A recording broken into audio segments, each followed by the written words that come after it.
All right, good afternoon, everyone. My name is Paul Doverston. I'm the Public Services Manager here at the Warrenville Public Library.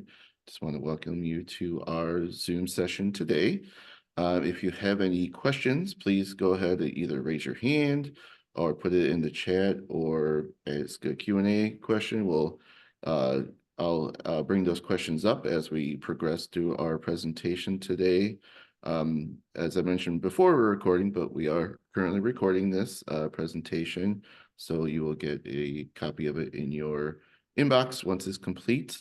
I'm so happy to welcome Virginia Weiskopf today to our presentation from Weiskopf Consulting, and I'll hand it over to her. And again, if you have any questions, please drop it in the chat, Q&A, and we'll get those answered for you. Thank you. Thank you, Paul. So good morning, everyone. My name is Virginia Weiskopf of Weiskopf Consulting, all things technical and social. I do speak for libraries, for SCORE, for chambers of commerce. Today, we're going to talk about AI for business, and it changes daily. I was telling Paul just a minute ago that every time I redo it, I open up my presentation and add or subtract or change things. And I added a lot last night because things have changed so much since the last time I gave this. I encourage you to ask the question at the time I'm talking about that either platform or idea or subject, so we don't have to run all the way back and it's fresher in your mind at that point and we can have a little bit of a discussion. I really appreciate you coming out today for AI for Business, and we're going to get started. During the presentation, I'm using 3 or 4 videos that others have made to help make my point. So we will get started with a video.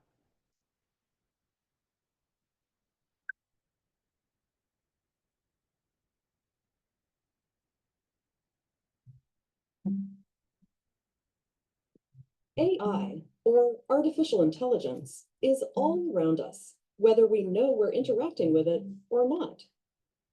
AI refers to a collection of technologies that allow computers to sense, learn, reason, and act. But a far cry from the sci-fi promise of a humanoid robot that thinks like us. AI is currently only capable of specific individual tasks. AI powers the algorithms, the instructions encoded in computer programs that rank search results on the web, tag your friends in photos online, let a smart assistant understand the words you say, and recommend which movie to watch next. AI can also help detect diseases, identify fraudulent credit card purchases, and monitor threatened ecosystems and wildlife. How does AI work? One approach is called machine learning. Equipped with algorithms and vast amounts of data called datasets, AI developers train computer programs to recognize patterns and tackle complex problems. In many cases, machine learning algorithms called neural networks extract information from examples in the training dataset by searching for patterns in multiple steps called layers. Once a program has been trained on a dataset, it can then encounter new scenarios and start making predictions. For example, if the training dataset is a collection of labeled images of cats, and the algorithm instructs the program to identify a cat, a successful image recognition program could then correctly classify a new image as either a cat or not a cat. If a language generator were successfully trained on all of the English text in a library's collection of books and articles, it could then complete an unfinished sentence while obeying the rules of English grammar. This process is not transparent. We have yet to design algorithms universally capable of explaining how they arrive at a particular answer. So we can't know exactly what makes our program so sure it sees a cat, or how exactly it knows that whom is correct, not who. It is just applying its training after being shown a huge number of examples.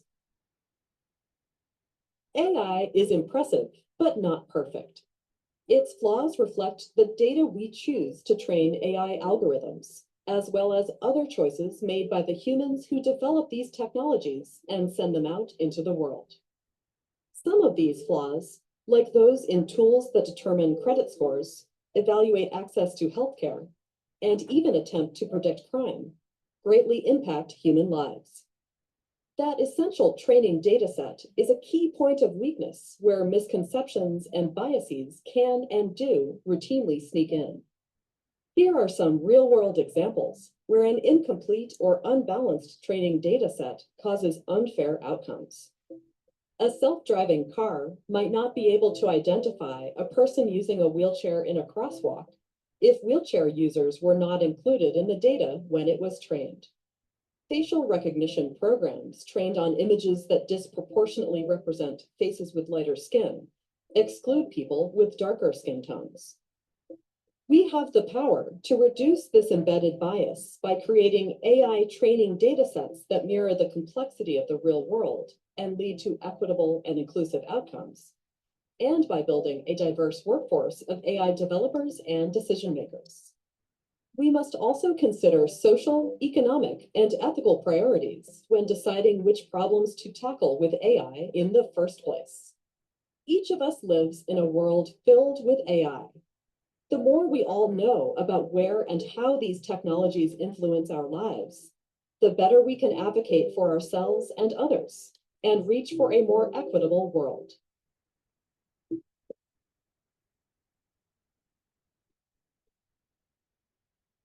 So what the example video was, and I thought it was very clear in training data sets. So it's garbage in, garbage out. If the data is not in the data set that it's querying, it doesn't know the outcome. And if there's bad information in that data set, then you also get bad information. So it's up to us when we're using AI to filter through what is good and what is bad and what we're trying to say.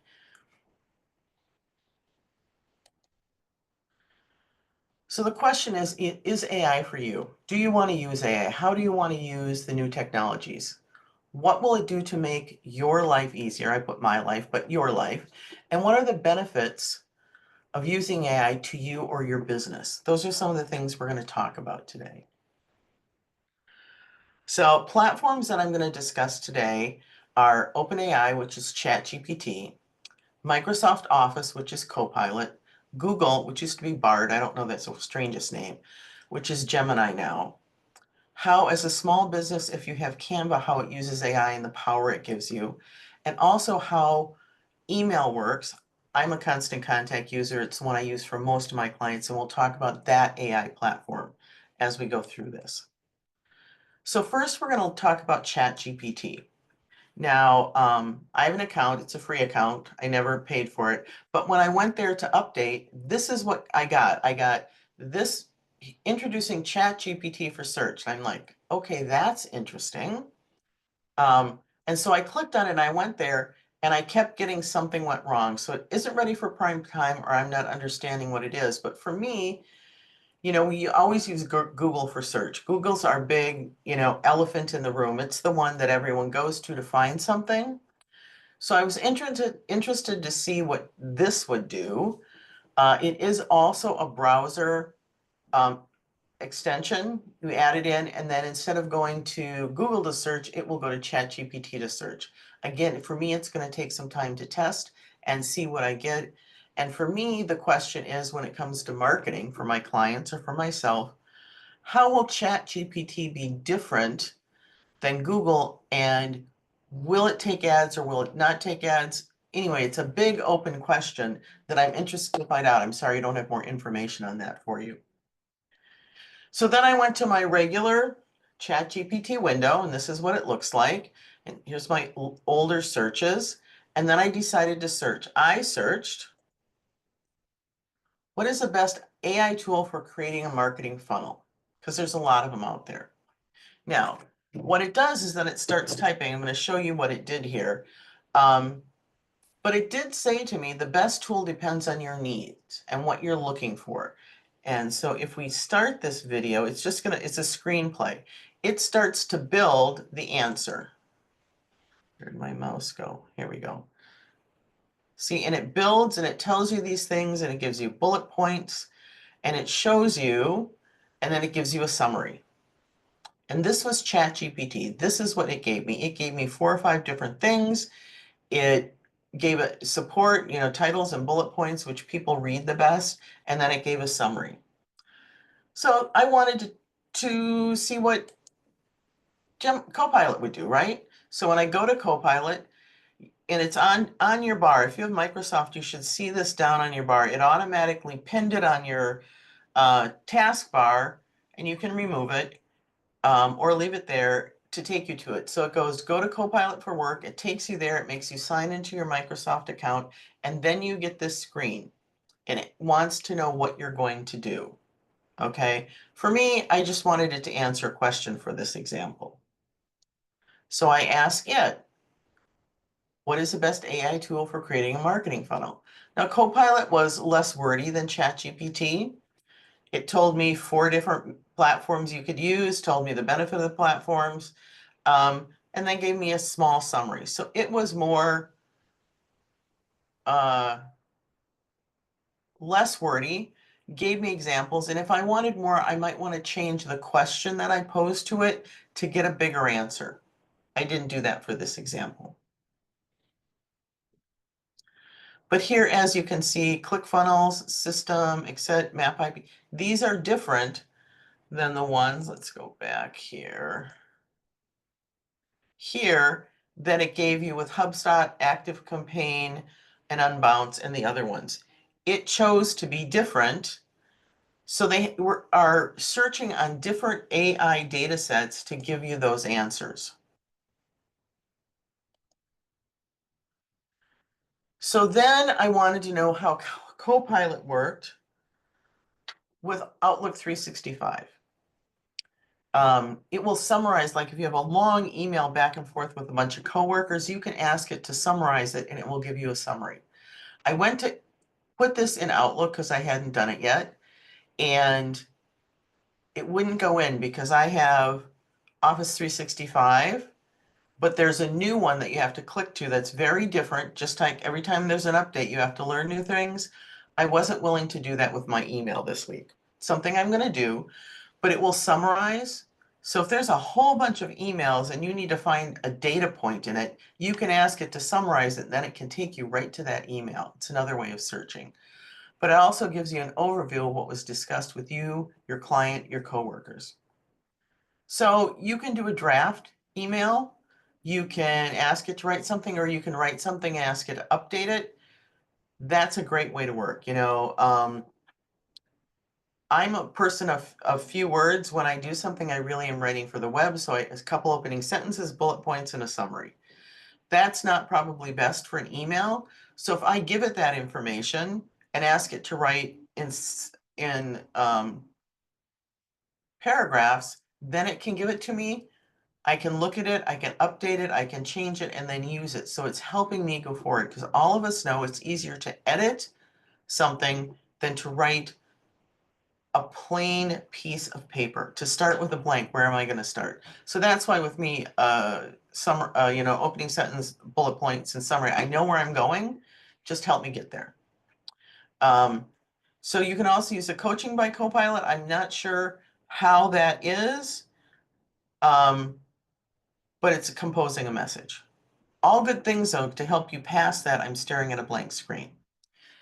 So in the next slide, we're going to look at a video with examples for Excel, which I found fascinating that Copilot does. I'm Chris Menard. Let's take a look at artificial intelligence inside of Microsoft 365. When I say artificial intelligence or AI, I am basically saying my computer can do tasks or give me results that an intelligent person would do. So I have 2 Excel examples. I'm going to pop into PowerPoint for 2 examples, but then I'll just list other AI integration. So I'm trying to keep this video short. So this first one is a great example.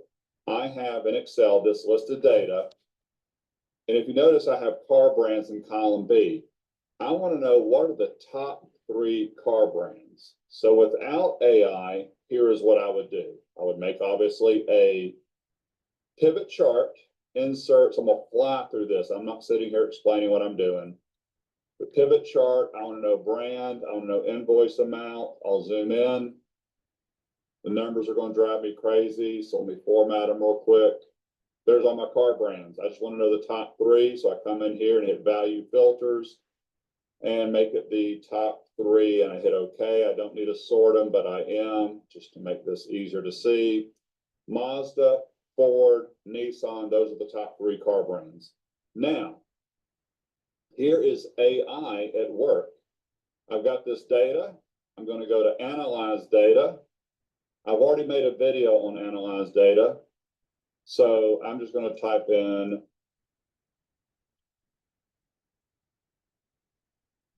there they are, Mazda, Ford, Nissan. Just a quick check of the numbers, 3455.99, 3455.99, 3398, 3398, 3368.925. There is a perfect match. I would hit insert pivot table and I am done. Wasn't that easy? And it even gave me this nice little title up here at the top. There's example number 1. Example number 2, I have this blank worksheet running. I'm going to throw in an image. I could do insert picture. There's the image. This is a screenshot of some Microsoft financial data, but I don't want to have to retype all of this on my screen. So artificial intelligence example number 2, when I go to the data tab from picture, I can either pull from an image I've saved, but I could also just pull this from my clipboard, which I have it on. It's going to open up a task pane on the right-hand side. It's going to analyze the data. I'm just going to hit insert data, insert anyway, zoom in, move this around so we can check it real quick. There is example number 2. Everything in column A is correct. Taking a look at column B and C, those numbers look correct to me. Really cool here. And what's also cool is these numbers actually came in as numbers, which they should be. This other information came in as text. Also, the percentages are correct. That was example number 2 from Excel for AI. Let's pop over into PowerPoint right now. I have PowerPoint running. So this is going to be example number 3. So we're going to skip PowerPoint because it's kind of long. Really what I wanted you to see was the fact that what Excel did with Copilot. I found it fascinating to do a pivot table so quickly. I also found it fascinating that I could take a picture and put those numbers in and it would pull them in so I didn't have to like sit and type all of it. I thought that was great tools. So the next thing we're going to go to is we're going to go to Gemini. Okay, and we're going to ask Gemini. Gemini is Google, and we're going to ask the same thing. What is the best AI tool for creating a marketing funnel? And this is what it immediately gives you this little star. So if ever Google comes up with a star, that's the AI part. And let's just watch what it brought back. So it brought back different types of things. It listed it in different categories and wanted you to know that there's no magic bullet and you need to find the one that's best for you.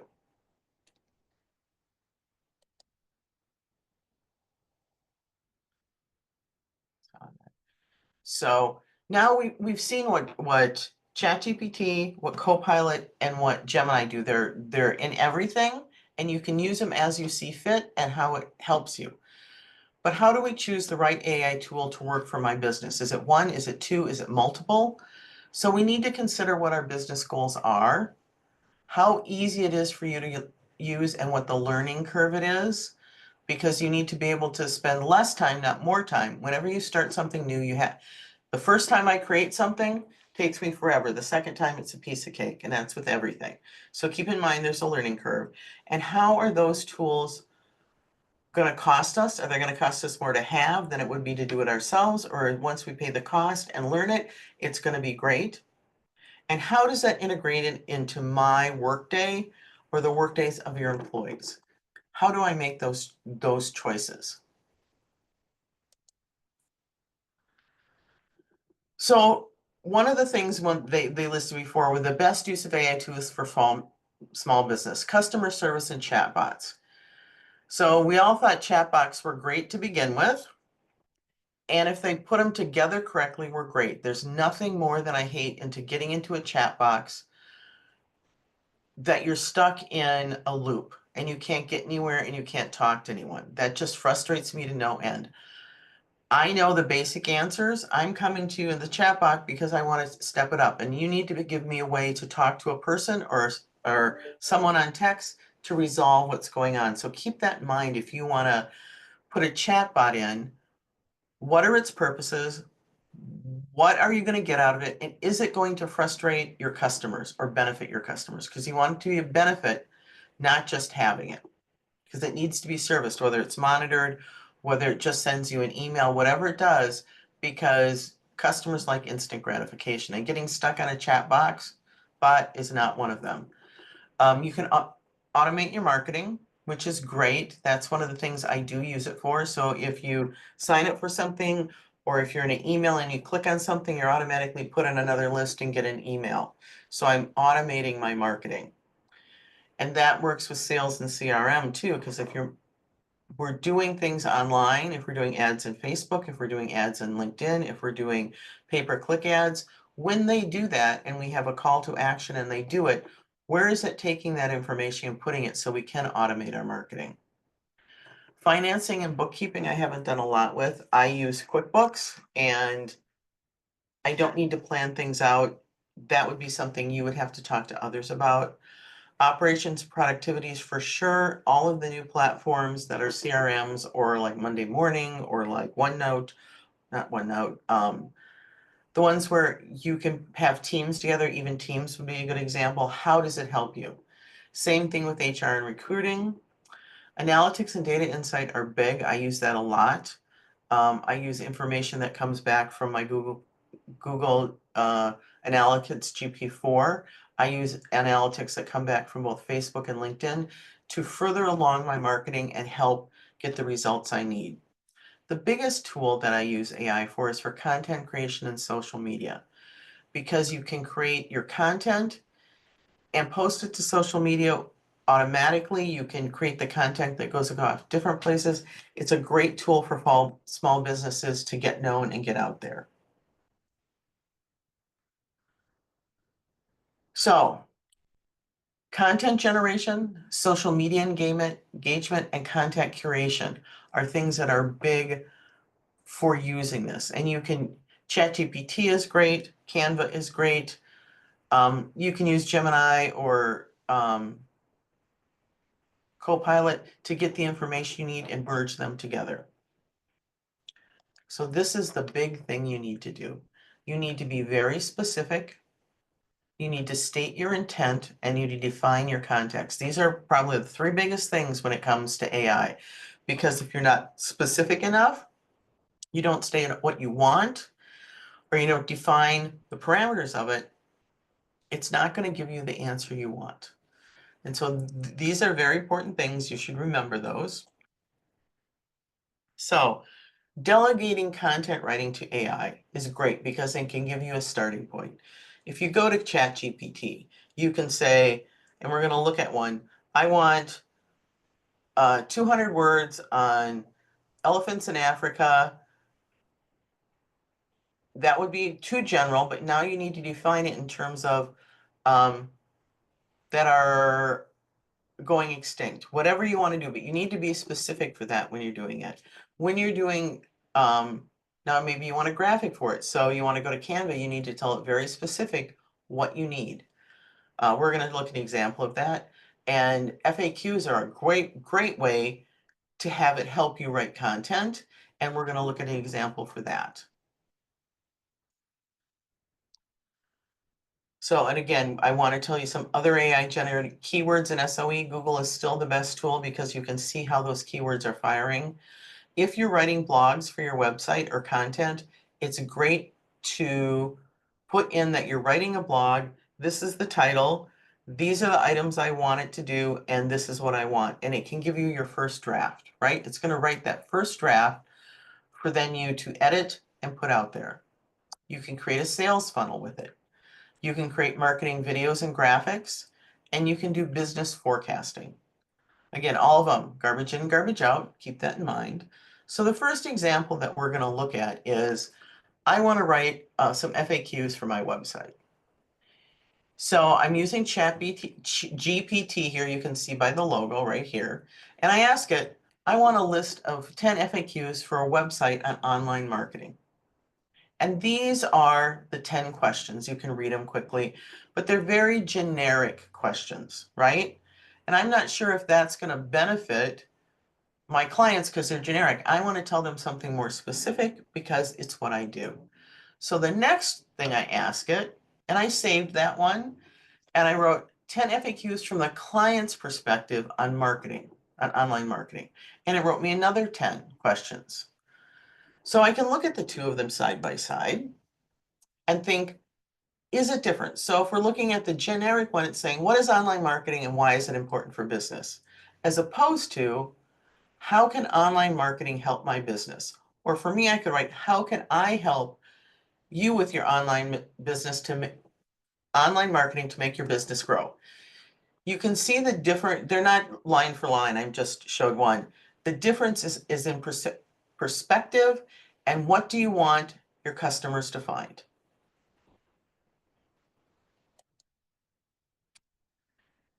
So then I move to email, okay? I ask it to tell me what the top things are in writing an email subject line. So some of my highlights are off here. Personalization is very important. Special offer and 20% where the highlights are not where they're supposed to be for some reason. Really, I consider spam words and I would never use those. When we go to curiosity and intrigue, unlocking secrets or the question mark, I don't like using symbols because symbols the spammers use all the time. Urgency and sarcasticity, whatever. Saving 50%, sale ends tonight. That would absolutely might get kicked out by a spam filter. Benefits I like because you're telling them why you're emailing them, how it's going to benefit them and how long it's going to take. So saying 5 ways to boost your productivity or get healthier in 10 minutes a day. I have the time to read that. What are those 5 ways? Do I do them? Do I need to add one? So relevance and benefits, I liked that one. The rest of them, exclusive invitation, I think that might be a spam filter one, but this is what it gave me. So then I decided to refine what I was asking. Top 3 email marketing subject lines. So now, the only one of these I liked was your problem solved. Because I'm telling you how to solve your problem. I shall also tell them what the problem is, but I can solve it for them. Limited time offer, save 50% today, gonna hit a spam filter. Exclusive invitation, gonna hit a spam filter. So you need to be careful of those things. Here are 10 words that they don't like, but I think there's like 300 of them that if you Google them, will come up and it will show you what not to use, what things get caught. Now, they don't get caught every time, but they could trigger the spam filter. So you have to be cognizant of that. And your subject line should only be 3 to 5 words long. Very simple and quick for people to read. But you need to be sure about this because the AI filters or algorithms that are in spam filters are looking for these and pulling them out. That's an example of AI also. So here's some more that will get caught. Make money fast, lose weight quickly, you're on a free vacation, cheap pharmaceuticals, and then enlarge your body part in just days. All of these are phrases and things they have put into their algorithms to know that those shouldn't be delivered because someone's trying to spam you. And yet, no matter how many words they put in those spam filters, think of how much spam you get, right? And from the time it leaves your inbox or outbox to the time it goes into the inbox, it goes through like 7 different layers of spam filters because each different relay has a spam filter, including your email, whether it's Gmail and online or it's Outlook, stuff goes automatically into spam because something in it triggered that. but it has to go through 7 of them to get to this point. So keep that in mind when you're doing it. So here I was telling you I search what words that trigger spam filters, and this is through Google. And here's Gemini. You can see the little star here at the top of the results are showing you what it found. Then it goes on to show you a bunch of different articles written on it. So you can go and you can look at those, but keep in mind, AI is now taking up a portion of the real estate on Google searches, which I don't find great. Before then they get to the promoted ones. And I can honestly say that it's very hard to get past that. Now, this is a general question in terms of there's not a company behind it. I mean, HubSpot put a blog out. That's how they got here, and they wrote their blog about it. But it's not going to show you businesses because there really isn't a business specifically on that. So then we're going to, since we're talking about email, we're going to talk about how Constant Contact, and I'm sure that all the other ones, MailChimp, HubSpot, all of them have their version of this, but I just want to show you how it works.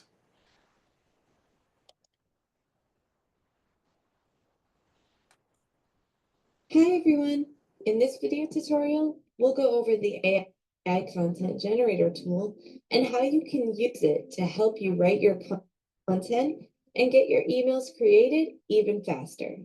To get started, click Tools and select Content Generator from the dropdown. Then click Generate Content with AI. Use the dropdown here to select the type of content you want to share with your audience. You can choose an announcement, product promotion, or newsletter. From there, choose the tone you'd like to convey. For an announcement, you might want it to be a little more enthusiastic than a newsletter, for example. Next, enter 1 or 2 sentences or a few keywords to describe your announcement in this box here. When you're finished, click to generate either a full email or just content only. If you generate content only, you'll get text options that you can copy and paste into any of your content. Generating a full email will choose a template and fill in text for you about your announcement. You can then click Open Email in Editor to go and finish creating your email. That's how easy it is to use the AI content generator in your Constant Contact account. Give it a try today.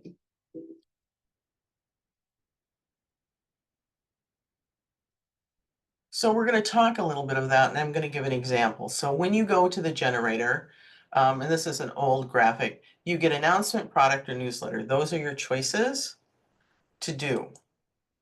So you get a content type, which are those 3. You get a tone. You can choose default, professional, enthusiastic, informative, approachable, and you can try all of the different ones, copy the text out, and merge them if you want. I wouldn't put informative for this one. I'm talking about the Google Analytics update. This was in July. You had to be on GA4. That there was be a flat fee for me to go in and update your analytics account and a brief idea of what I wanted. And then I asked it to generate an email. And it said, stay ahead with our flat fee update. And it said limited time. It didn't have my logo or picture. So now I go into the editor and I'm going to make changes. I'm going to put my logo in. I'm going to leave the top line. I thought that was okay. I added a Google Analytics graphic, but I want to say flat fee update, date, limited time only. And then I pasted in the text and I made a couple changes on it. So then it's just done. So it took me, instead of having to think about all of these different things, it generated, and now I can make my changes. So I wasn't sure I really liked that. I wanted something a little different. I asked it to do it again. So it gave me a different line. I used the same graphics. I left the new title, headline that I put here, and put the new text in. Now, I have both of these, saved both of them, so I could do them at 2 different times and do A/B testing to see what worked and what didn't work. and how they responded to them. So using the AI generator in any of them gets you away from a blank template, gives you a starting point, and lets you get done quicker with your work. So I would like to see a raise of hands of how many of you actually use, can they raise their hand in this one? I don't see that. How many have Canva? How many of you use Canva?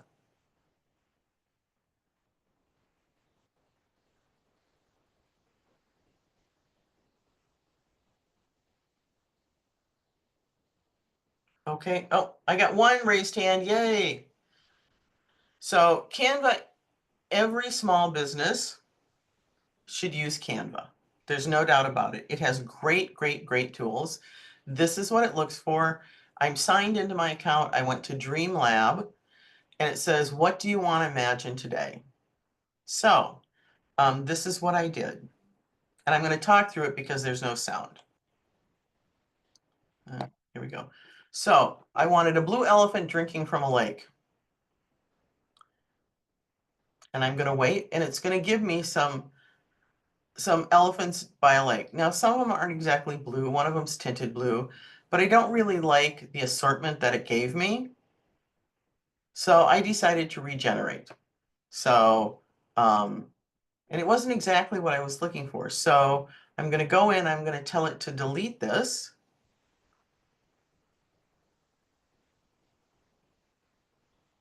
And then I'm going to add some more text here, more specific text. I'm going to tell it that I want a crocodile. I was going to put alligator and I decided to put crocodile. I didn't know what lived in Africa, whatever. Peeking through the water at the elephant. And I ask it to regenerate it, right?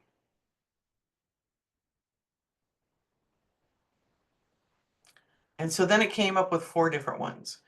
Now, I still may not like one of these. I may want to save one of them. And this first one, if you look at the first one, I think he has an extra trunk. I'm not sure what's going on there, but it's weird, right?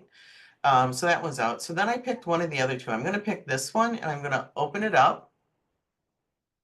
And I'm going to use the image in a design. So now it takes me to the edit board.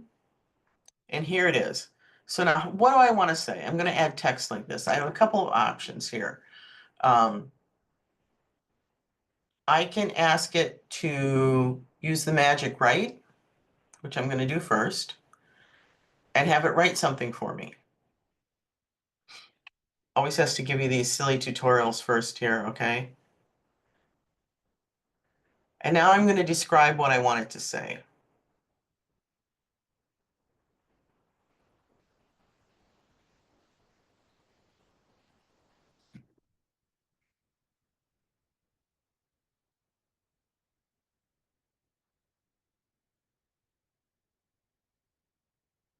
I was very generic there, right?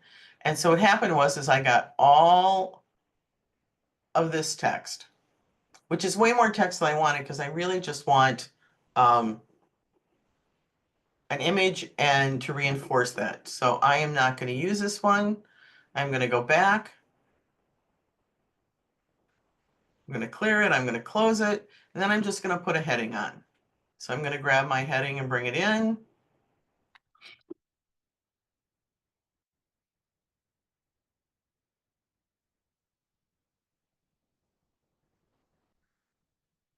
Anyway, but no matter how strong your business is, ...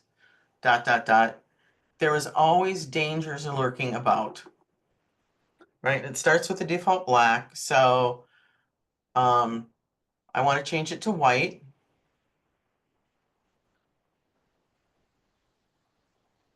Need to highlight it first. Everyone has their own way of doing things.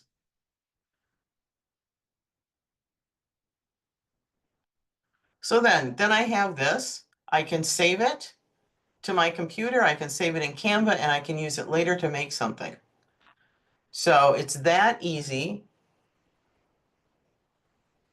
for each of you to create your own graphics. You know, you can tell it what it is and you own it. It's no one else's. And we can use it in across different platforms because we have it. Canva also lets you make a video this way. So I didn't do an example of that, but it gives you such powerful tools right in your hand in order to take care of all of these things. Here we are. You know, this was something before you would have to, I used to have a subscription to iStock Photos. And I actually let that go because now I just create what I need for clients. Sometimes I still go there if I need a lot for a website, but a lot of time I recreate them, brand them, put metadata in them. And so they're out there as just ours.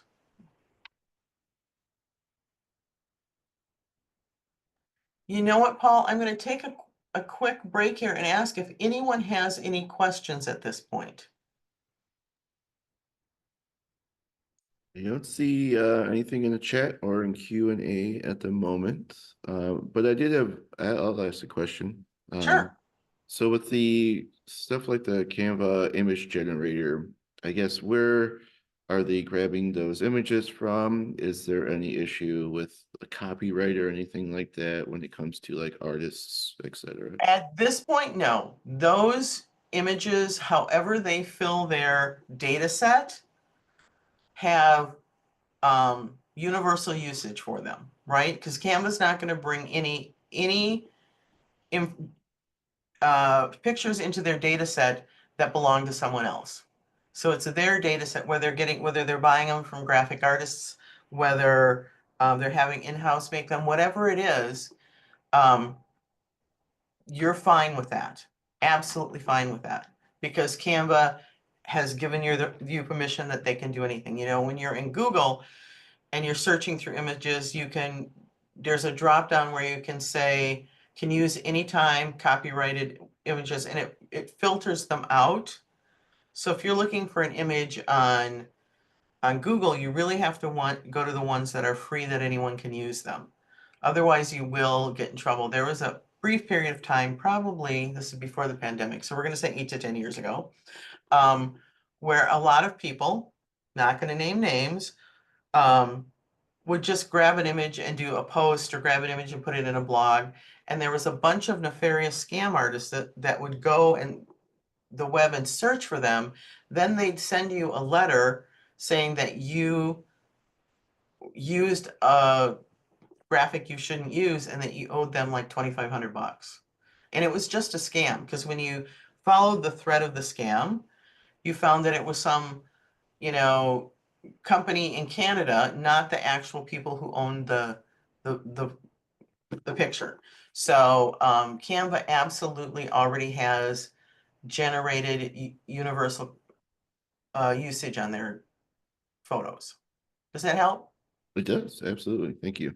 Yeah. We did get a question to let everyone know that the chat is disabled, so sorry about that. But if you do have a question, you can definitely type it in the Q&A part if you have anything going forward. So I will follow that up with iStock Photos. If you go to iStock Photos to find things, and I do use it for research. I just quit my annual subscription because now I have another way to produce them. You purchase that photo and then it's yours to use, because they buy photos from artists and photographers and graphic artists. And when they buy them, they pay them for them, and then they can resell them for you to use anytime. So, and we will talk at the very end about legalities. So AI graphic generators, okay, AI content and AI enhancements. So you can do a lot now. You can remove a background, like, so if you took a photo of something that you wanted to use, that's your photo, but you didn't like the background, you can pull it out. You can scale the image. You can make that image into a video. You can sharpen it or add something to it, like it's a picture of you. You might want to be holding a big turkey, I don't know. And you can change the colors. So there's many different things you can do with AI content on graphic generators. You need to make sure that the tool you use, excuse me a moment,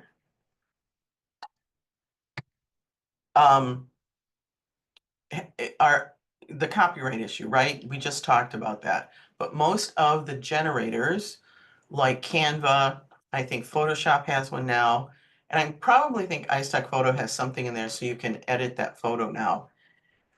You've made a purchase or you're using something you generated, and so the copyrights are fine.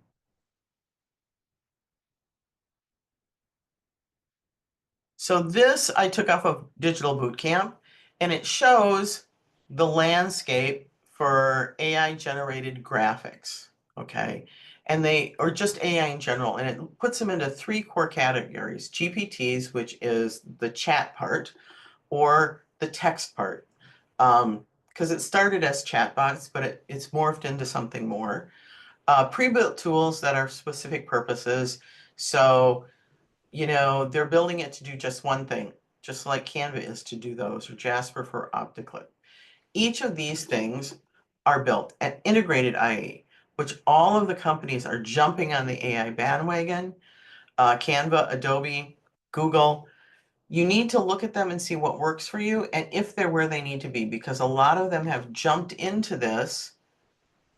And if you work with them, you find them a little clunky. They're redefining them every single day and getting better.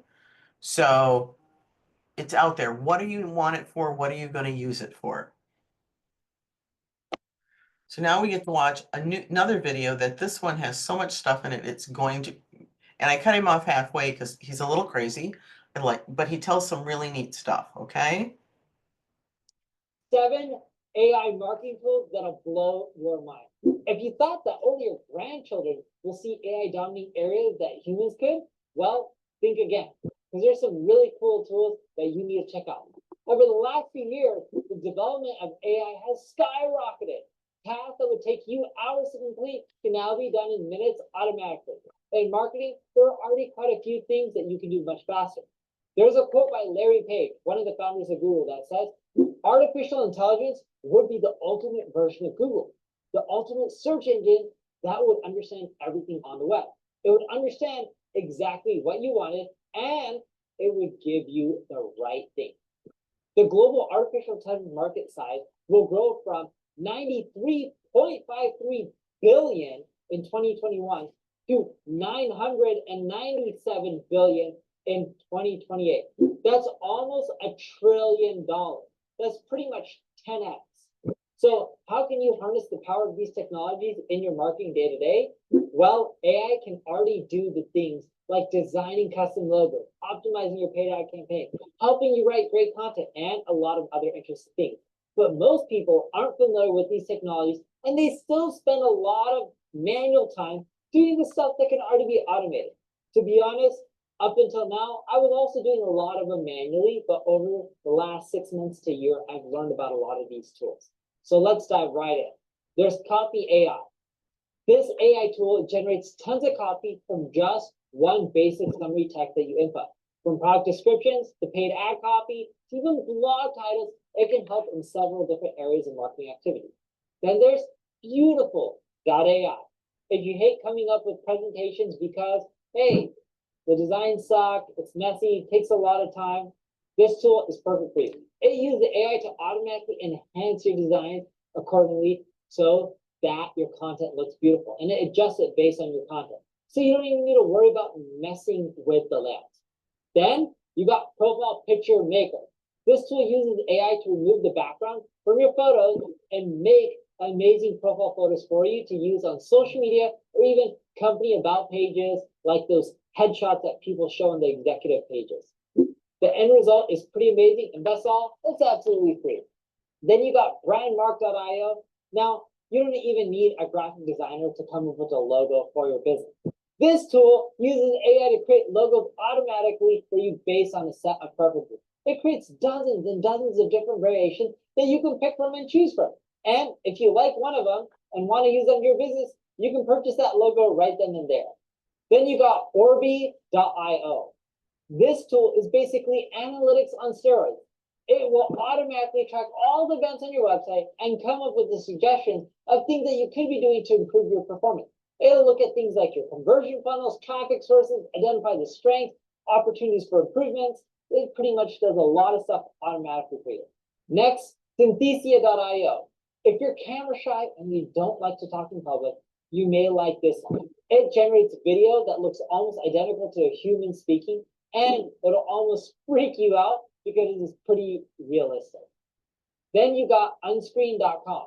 This tool also allows you to remove the background from any video that you shoot.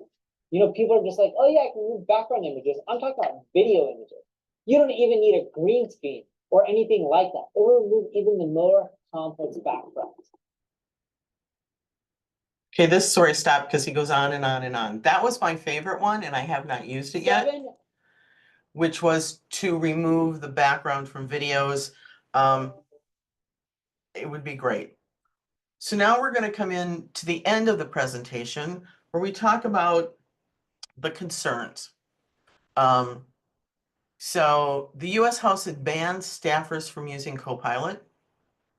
And the reason is that once you enter the information into any of the online platforms, Copilot, ChatGPT, or Gemini, that information then goes into a big data set, right? And once that data set is up there, it's up there. You have given away that information. So they're not letting them use it right now because they don't want anything that's not cleared for the public to be out there. So they're not allowed to use it, which I found fascinating. And these are the type of lawsuits that are coming up for AI. The copyright, which we talked about on infringement lawsuits, because it's feeding on all the stuff that's up there, it doesn't know who it belongs to or proprietary, and it doesn't market as that when it feeds it out to you. That's a problem. Harmful outcomes, which I found interesting, if they turn out to harm an individual because of an AI-driven decision. And then freedom of information. So yes, there's the freedom of information to put all this information out there, but who gets to use it? Because once the bots scan it and put it in their data set, how do they mark it as it can only be used for certain things? So these are just some of the lawsuits that are going on right now with AI and how to use AI and where we're going. It's quite a landscape, and I don't have any idea where we're going to go. But keep in mind, anything you put into these then becomes part of the data set. So, pros and cons. Is it a force for good or evil? It definitely is enhancing creativity. Some people who may not think they're very creative can certainly go through the steps on Canva and create something. Or people who don't think they write very well can certainly go through, put an idea in and get it back out through one of them. Also, I think one of the platforms I didn't talk about was Grammarly. Grammarly is great for helping you write also, and it uses AI. And can provide a better service for your clients, right? It can get it automatically, you can get it done quicker. The problem is it can be dehumanizing and impersonal. So you really have to find the balance between what you're using for productivity and what you're giving the customers, and is it best for them? Okay, the other one, the con, plagiarism and misinformation, we talked about that. And then privacy and safety concerns. How much is out there? What is out there? What do you want out there? What you don't want out there? So you need to look at that. So other thoughts are real-time analytics that you can get. You can improve your business process by automating it. Improving your customer experience. So that I put a question mark by, because if you decide to go the chatbot way and I get stuck in it, did it really improve my experience and did it give me the answer I want? Is it cutting costs or an expense? Certainly, if you're paying someone to do 2 or 3 things that can be condensed into one, it's going to be cost savings. But if you're not using it at all and you implement it, the learning curve may cause you an expense. So you need to find out which is which. You can become dependent on it and not have a lot of creativity and let it be your creative force. Sometimes good, sometimes bad. We want to make sure that when we're taking anything from AI, that we do a little fact checking.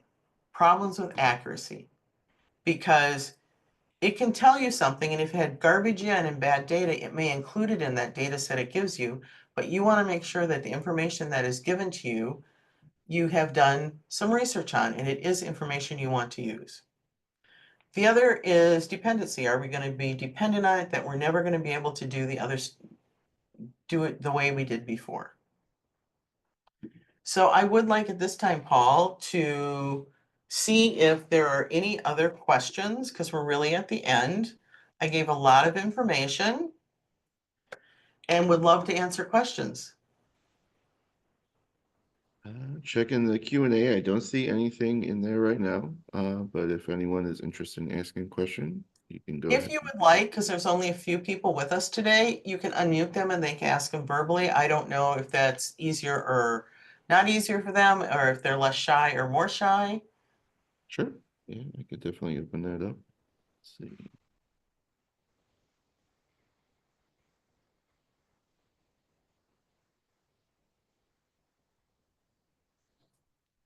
So if anyone is interested, you should be able to ask right now.